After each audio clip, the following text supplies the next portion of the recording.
The paper sat on the tray table of my wheelchair, like something already decided. Amanda held the pen out to me, her smile stretched thin and practiced. Just sign here, Walter. It'll make everything so much easier. For the accounts, for the medical stuff. You won't have to worry about any of it anymore.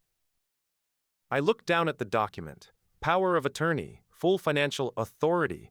My name at the bottom in a blank space, waiting to be filled. My hands didn't work quite the way they used to since the stroke, but they worked well enough to hold a pen. Well enough to know exactly what I was being asked to give away. Kevin stood behind her, arms crossed, eyes fixed somewhere on the carpet.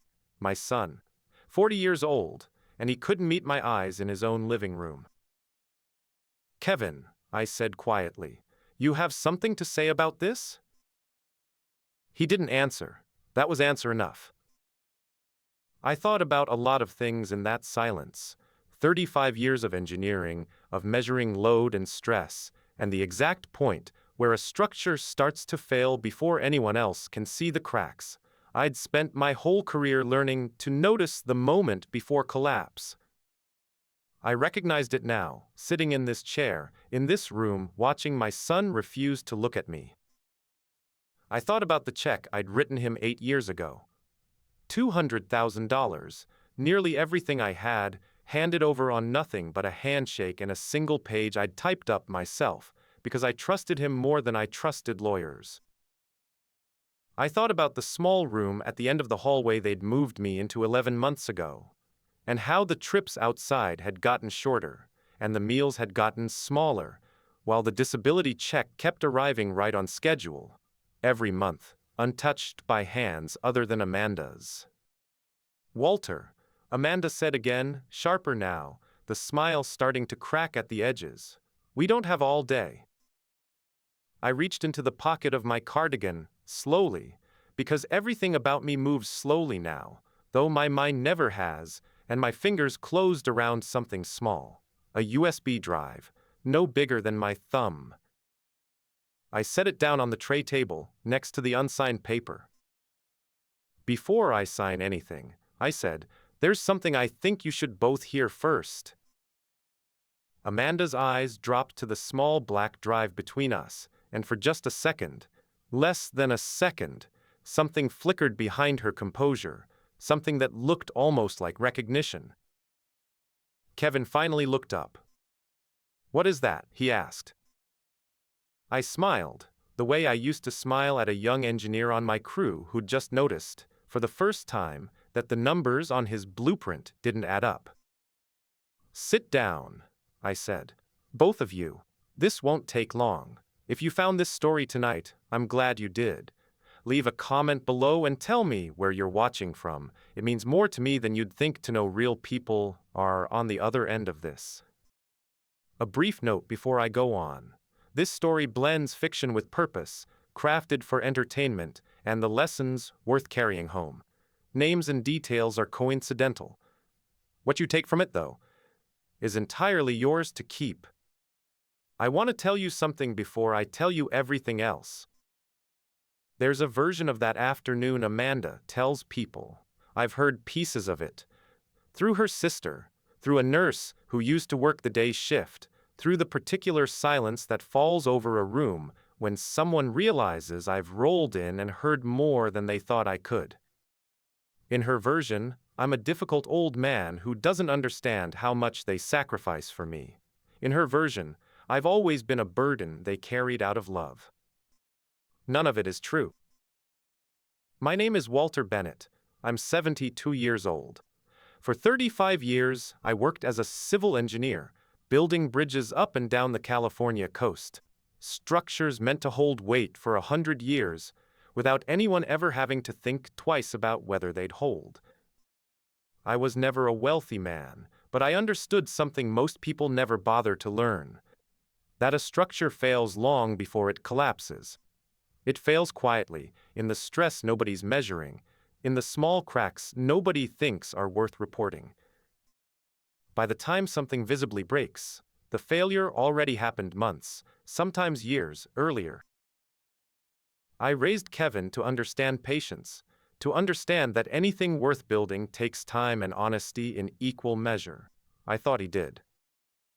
I was wrong about that too, though I didn't know it yet, not fully, not the way I know it now. But I'm getting ahead of myself. Let me start where this actually began, not with the wheelchair, not with the small room at the end of the hallway. Let me start 8 years ago, on a Sunday afternoon when my son sat across from me at my kitchen table and asked me for everything I had. 8 years ago, Kevin sat across from me at my old kitchen table in Sacramento, a folder of printouts in front of him, talking faster than I'd heard him talk since he was a teenager trying to explain a dented fender. "It's called Swift Logic," he said. "Wrote optimization software for delivery fleets. I've got 2 guys from my old job ready to come on as engineers the second we're funded. Dad, this is it. This is the thing." I'd heard versions of "this is the thing" from him twice before, a food truck idea in his 20s, a mobile app that never got past a prototype. I want to be honest with you about that, because it matters for what came later. I wasn't naive walking into this. I'd watched my son chase ideas before and land soft, always landing soft, because I'd always been there to catch him. But something in the way he talked that afternoon was different. He'd done the research. He had actual clients lined up, actual letters of interest. He wasn't asking me to fund a dream. He was asking me to fund a plan. "How much do you need?" I asked. 200,000.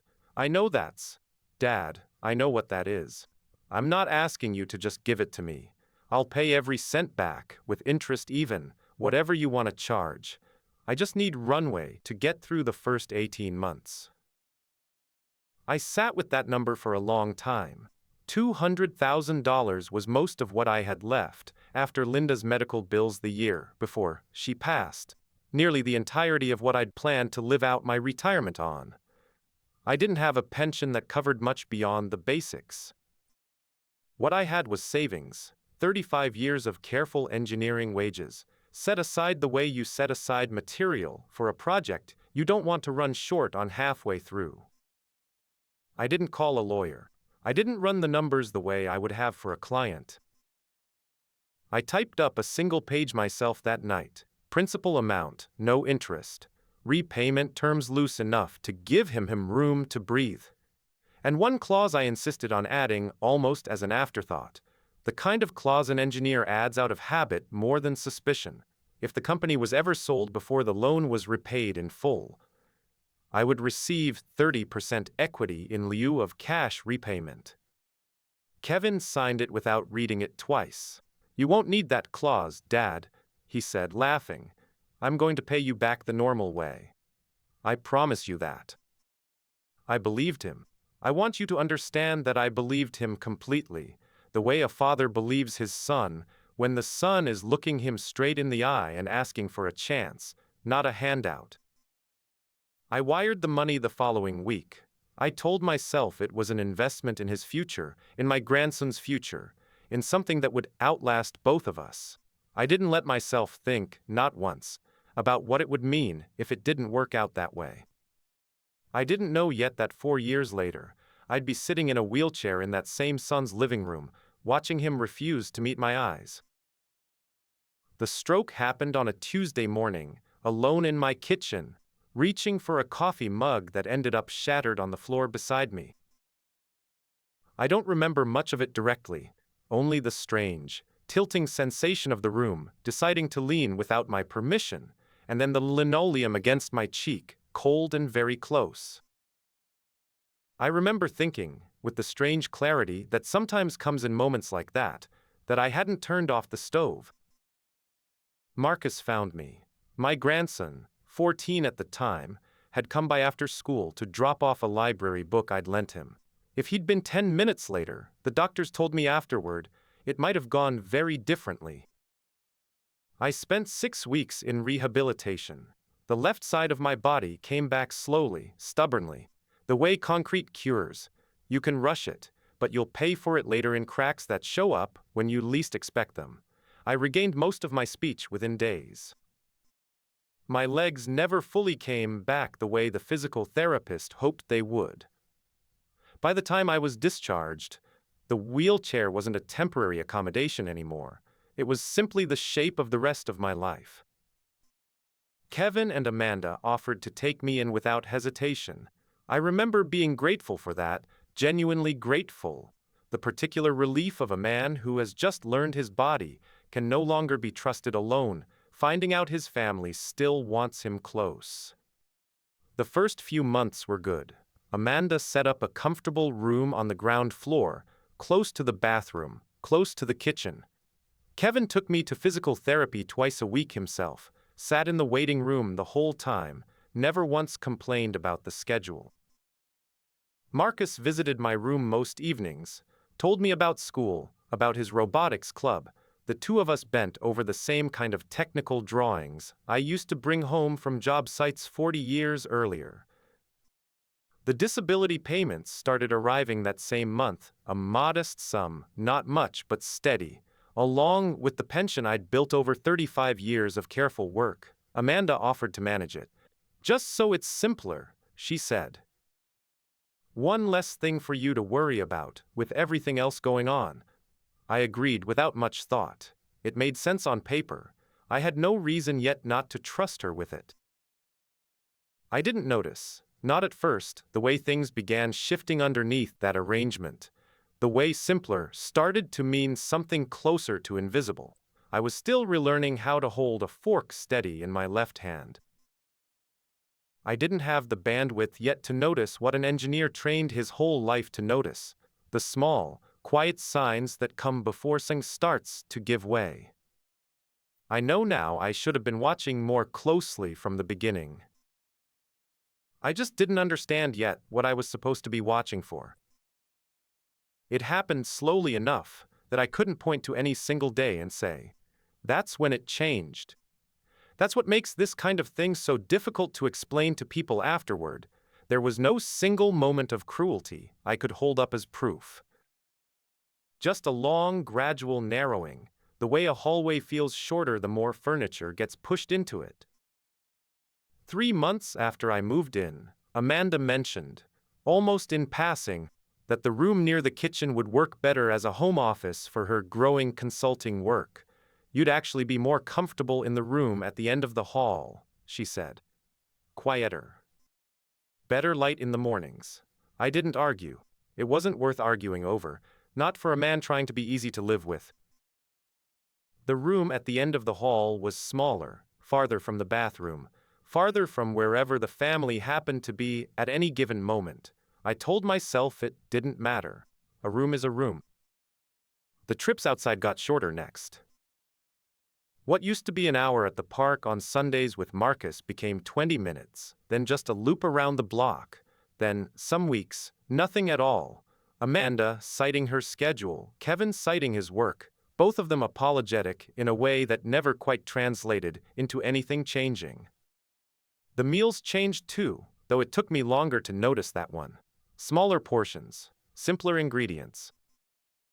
Amanda mentioned once, lightly, that they were watching the budget more carefully these days, which struck me as strange, because as far as I understood, my disability payment and pension were both still arriving every month, untouched by any expense I could account for. It was Marcus who first said something out loud. He came into my room one evening in October, quieter than usual, and sat on the edge of my bed, instead of the chair he normally used. "Grandpa," he said, "can I ask you something weird?" "Always," I told him.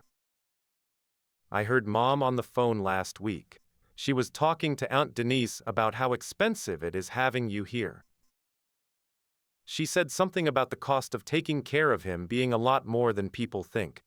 He frowned, working through something in his head the way 14-year-olds do when they've noticed an inconsistency but haven't yet learned to name it. "But your check comes every month, right? Doesn't that cover it?"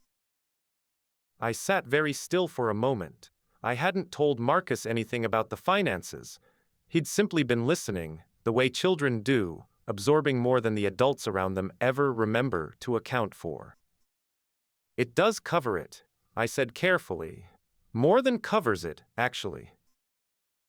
Marcus looked at me for a long moment, the particular look of a boy realizing the adults in his life aren't telling him, or each other, the whole truth. That's weird, right? He said quietly. Yes, I told him. That's very weird. That was the night I stopped assuming the narrowing hallway was an accident. Before I go any further, let me pause here for a moment. If you're still with me, drop a comment below and let me know. Tell me where you're watching from tonight. It helps more than you'd think to know there are real people listening on the other end of this. A quick reminder, this story blends fictional elements into its storytelling, crafted for reflection as much as entertainment. If it isn't for you, this is a good place to step away. No hard feelings at all. But if you're staying, what I found out next is the part that changed everything. I didn't confront anyone that October night. I want you to understand that about me. I've never been a man who moves on suspicion alone. 35 years of engineering teaches you that. You don't condemn a structure because it looks wrong. You test it. You measure it. You gather proof before you say a word, because once you've said the word, you can't take it back, and if you're wrong, you've damaged something you can't always repair. So I started paying closer attention, quietly, the way I used to walk a job site before signing off on it, not looking for what I expected to find, just looking, carefully, at everything. I noticed the bank statements Amanda kept in a drawer in what used to be my room, now her office, glimpsed once when the door was left ajar longer than usual. I noticed how the disability deposit and my pension both landed in an account I no longer had independent access to, an account that had, at some point in the last year, quietly stopped sending me monthly summaries the way it used to. I noticed the credit card statements that arrived addressed to Kevin, but with charges that had nothing to do with the family's daily life. Restaurant bills, a country club renewal, a down payment on a car I never once saw in the driveway. I noticed, most of all, the exhaustion in Kevin's face whenever his phone rang and the caller ID said, Swift Logic Investors. He'd step outside to take those calls. Always outside. Always with the door closed. I didn't say anything to him about any of it. Not yet. What I did, instead, was make a phone call of my own, one I'd been putting off for longer than I should have, out of some old, stubborn hope that I wouldn't need to. I called Grace Odom. I'd met Grace during my rehabilitation, a physical therapy nurse with a steady voice, and the kind of patience that doesn't announce itself. We'd stayed in touch after I was discharged, mostly holiday cards, the occasional phone call to check in. She'd since gone into private care work, the kind families hire quietly, outside whatever arrangement is already in place.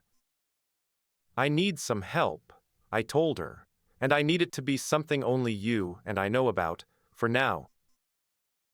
There was a pause on the line, and then, in the same calm voice I remembered from those long rehabilitation afternoons, she said, "Tell me what you need, Walter." I told her, and 2 days later, everything in that house began to look different to me, not because anything had changed, but because, for the first time in 11 months, someone was finally watching alongside me.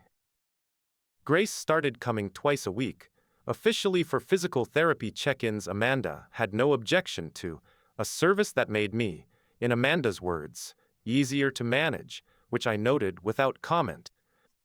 Unofficially, Grace was doing something else entirely. She didn't have to dig. That was the part that surprised me most. She simply had to be present, in the way a caregiver is present, moving through the house, in and out of rooms, invisible in the particular way people become invisible to families who've stopped thinking of the help as capable of noticing anything. 3 weeks in, she sat with me after a session and set her phone on the table between us, screen down, the way you set down something you're not entirely sure you want to look at yet. "I need you to hear something," she said. "I recorded it because I didn't think you'd believe me otherwise." It was Amanda's voice, caught through a door left open a crack, while Grace had been folding towels in the hallway closet.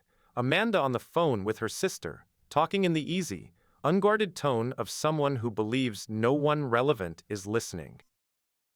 Once Kevin's deal closes, we're done managing all this. There's a place in Elk Grove, real basic, but it's cheap, and honestly, at that point his money's not really doing anything for us anymore anyway. I sat with that for a long moment. Not shock, exactly. More like watching a stress fracture I'd already suspected finally show itself clearly on the surface. "What deal?" I asked Grace. "I don't know," she said, "but it sounds big." I called Daniel Frey the next morning. Daniel and I had gone to college together, 40-some years back, before he went into corporate law, and I went into engineering.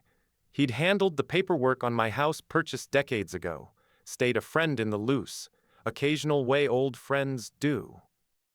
I asked him to come by, and I brought out the single-typed page I'd kept in a lockbox for 8 years, the loan agreement Kevin had signed without reading twice. Daniel read it in the quiet, unhurried way lawyers read things that matter. Then he looked up at me. "Walter, do you understand what this clause actually gives you?" "I wrote it," I said. "I understand it." "No," he said carefully, "I don't think you do. Not fully. If Swift Logic is acquired before this loan is repaid, and I'd bet the deal your daughter-in-law was talking about is exactly that, you're not just owed the $200,000 back. You're entitled to 30% equity in whatever that sale is worth." I asked him what he thought a company like Kevin's might actually be worth to a buyer. Daniel named a number that made the room go very quiet. "They need this loan gone before that deal closes," he said slowly, understanding arriving in his voice the way it does when a piece finally sits flush in a joint. "That's what the power of attorney is for, isn't it? They're not trying to make your life easier, Walter. They're trying to make you disappear from the paperwork before anyone asks who else has a claim." I looked down at the page I'd typed 8 years ago, the clause I'd added almost as an afterthought. "Can you be at the house Thursday?" I asked him. "Bring the file." "I'll be there," he said. "Walter, I'm sorry. I know this isn't what you wanted to find." I thought about that for a moment before I answered. "I'd rather find it now," I said, "than not find it at all." Grace confirmed the rest over the following week, piece by piece, the way you confirm a structural problem before you commit to the cost of fixing it, carefully, methodically, without letting anyone downstream know you're looking. Swift Logic wasn't just doing well. It was doing well enough that a logistics conglomerate out of Denver had made an acquisition offer 11 weeks earlier, an offer large enough, according to a document Grace glimpsed on Kevin's desk, while dropping off my evening medication, that Kevin had already begun quietly meeting with their legal team twice. He hadn't told me any of it. Not the offer, not the meetings, not the number. I want to be honest about how that landed. It wasn't the money, not primarily. It was the silence around it, the particular, deliberate silence of a son who understood exactly what our old agreement entitled me to, and had decided, somewhere along the way, that the easiest solution wasn't paying it, but making certain I no longer had any legal standing to ask. Daniel walked me through it plainly the day before Thursday. The power of attorney Amanda kept pushing me to sign wasn't about medical convenience or simplified banking, not really. Buried in the language, in a section written the way lawyers write things they hope no one reads too closely, was a clause authorizing full discretion over all contractual and financial claims held in the principal's name, language broad enough to include, quietly, the very loan agreement sitting in my lockbox. If I signed it, Amanda would have the legal authority to renegotiate, waive, or simply erase my claim to that 30%, all without needing my signature on anything else ever again. "They need you to sign before the deal closes," Daniel said. That's the timeline you're working against. Once that acquisition is finalized and you're no longer a legal obstacle, there's very little I can do for you after the fact. I thought about the small room at the end of the hallway. I thought about the shortened trips outside, the smaller meals, the disability check no longer accompanied by a monthly summary. I thought about Marcus, 14 years old, quietly noticing what the adults around him hadn't yet realized he was capable of noticing. I thought, too, about 8 years ago, the folder of printouts, Kevin's voice moving too fast across my kitchen table, the $200,000 I'd handed over on nothing but trust and a single typed page. I hadn't asked for gratitude back then. I'd asked for honesty. That was the only interest rate I'd ever charged him. Thursday, I told Daniel, bring everything. He nodded, gathering his files. Before he left, he paused at the door. Walter, for what it's worth, most people in your position would have signed weeks ago, just to keep the peace. I looked past him, down the hallway toward the small room I'd been given, the one with the good morning light Amanda had promised would make up for everything else. I spent 35 years building things that had to hold up under weight nobody could see, I said. I'm not about to sign away the one thing that's still holding me up now. Thursday came, and Amanda held the pen out to me, the same way she always did, quick, practiced, a gesture designed to make refusal feel awkward, ungrateful, more trouble than it was worth. Just sign here, Walter. It'll make everything so much easier. I set the USB drive down beside the unsigned page. Before I sign anything, I said, there's something I think you should both hear first. I nodded toward the small speaker Grace had left on the side table earlier that morning, plugged in and ready, waiting the way everything else in this plan had been waiting. Amanda's smile held for exactly as long as it took the recording to start. Once Kevin's deal closes, we're done managing all this.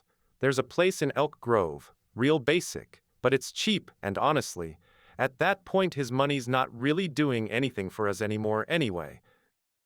The room went very still. Kevin's face changed first. The particular color drain of a man hearing, for the first time, spoken plainly, and without softening, a plan he'd allowed himself not to look at too closely. Amanda, what is this? What is she? It's nothing. Amanda snapped, too fast, too sharp. It's out of context. I was venting to my sister, that's all it. You said Elk Grove, Kevin said quietly. You already looked at places. I let the silence sit for a moment before I spoke again. There's more, I said. Kevin, I know about the acquisition offer. I know Denver's been at the table for 11 weeks. I know you haven't mentioned it once. His mouth opened and nothing came out. That was when the doorbell rang, exactly on schedule, and Daniel Frey walked in with a leather folder under his arm. The same steady, unhurried presence I remembered from 40 years of watching him walk into rooms he already understood better than everyone standing in them. Kevin, Daniel said, setting the folder on the table, I think you already know who I am. I represented your father when he loaned you $200,000 8 years ago. I'd like to walk everyone through exactly what that agreement entitles him to now that Swift Logic is being sold. Amanda's face went pale in a way that had nothing to do with the recording anymore. Section 4. Daniel said, opening the folder, reading in the calm, procedural tone of a man laying out load-bearing facts, grants Walter Bennett 30% equity in the company in the event of a sale prior to full repayment of principal. Given the acquisition figure I understand is currently on the table, that comes to a considerable sum, one Walter is entitled to regardless of any power of attorney signed today or any day after. That's not, Kevin started and stopped, because there was nothing true left to finish that sentence with. The deal doesn't close, Daniel said simply, until this is resolved. I've already sent notice to the acquiring parties council this morning. I looked at my son across the room, 40 years old, standing in the wreckage of a plan he'd let his wife build around him, one piece at a time, while I sat quietly in a room at the end of the hallway, watched more closely than either of them had ever imagined. I gave you everything I had 8 years ago, I said, and I never once asked you to prove you deserved it. I'm only asking now, because you tried to make sure I never could. Amanda left the room first, not storming out, exactly, but retreating the way people retreat when the ground has already given way beneath them and there's nothing left to argue for.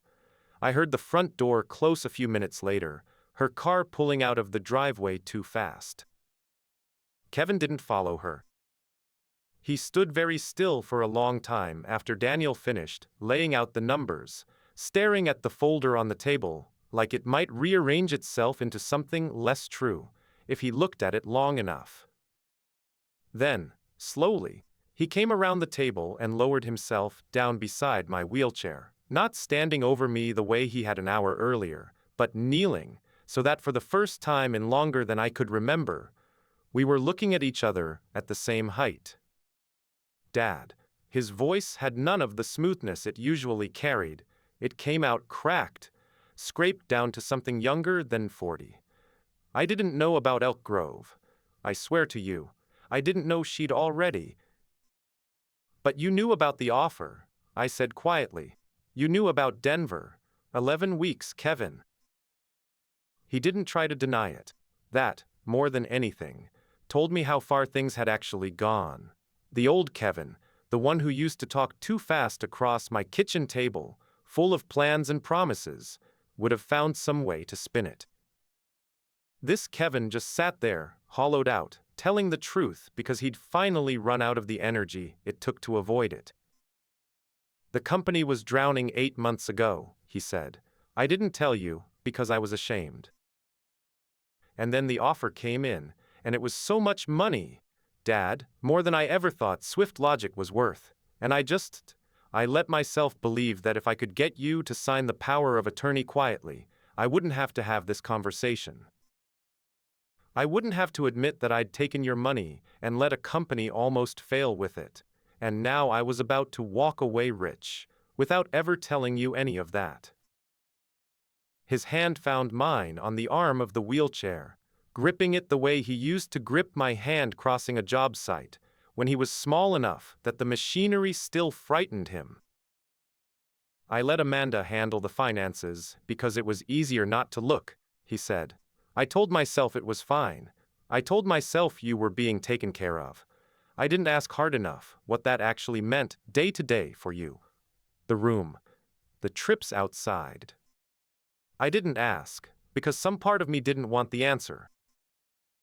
I looked down at my son, kneeling on the floor of the house I'd helped pay for the loan that helped build, his hand shaking around mine. I thought about the shattered coffee mug on the kitchen floor the morning of my stroke. I thought about 35 years of learning to spot the crack before the collapse, and how I hadn't seen this one, not in him, not until it was almost too late to matter. I'm not angry that you needed help, Kevin, I said, my voice steadier than I expected it to be. I gave you that money because I wanted to help you. I'm not angry about the loan. I'm angry that you let someone convince you the easiest way through was to make me disappear. His shoulders shook. He didn't say anything else for a long time. I let him kneel there, my hand in his, and I didn't pull away. Before I go on, let me pause here for a moment. If this story has reached you tonight, drop a comment below and tell me, what would you have done, sitting in that chair, with that pen in front of you? I read every single comment, and it means more than you'd think to hear from you. A gentle reminder, this story carries fictional elements, woven in for reflection as much as entertainment. If that's not for you, this is a good place to step away, no hard feelings at all. But if you're staying, what comes next is the part that took the longest to make peace with. I didn't sign the power of attorney that day, and I never did. There was no longer any reason to. Daniel made sure of that within the week, filing the paperwork that formalized what the old loan agreement had already guaranteed me, quietly, without theater, the way real resolutions usually happen, not in a single dramatic afternoon, but in the slow, careful weeks that follow one. Amanda didn't come back to the house.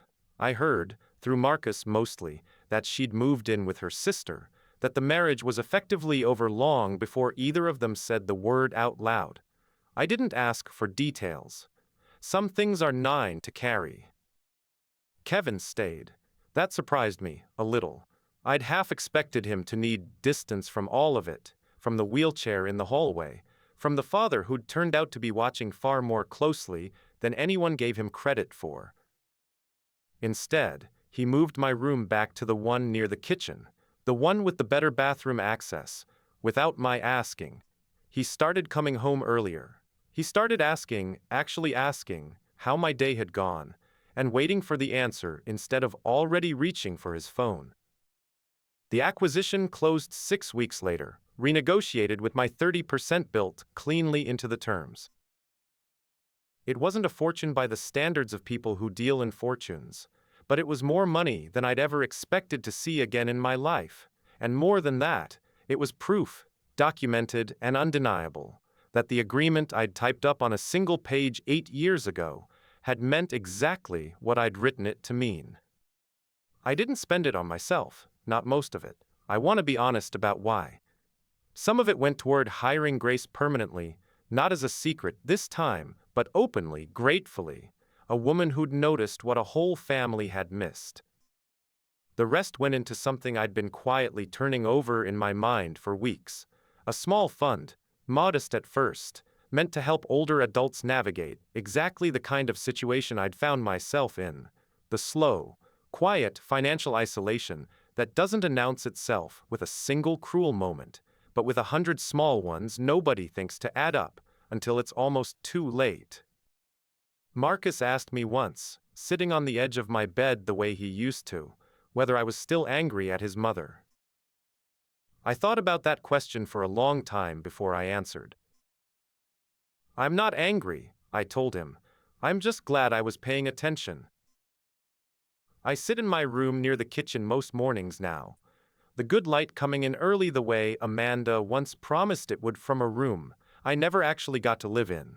Grace stops by twice a week, no longer hidden, no longer working around anyone's back.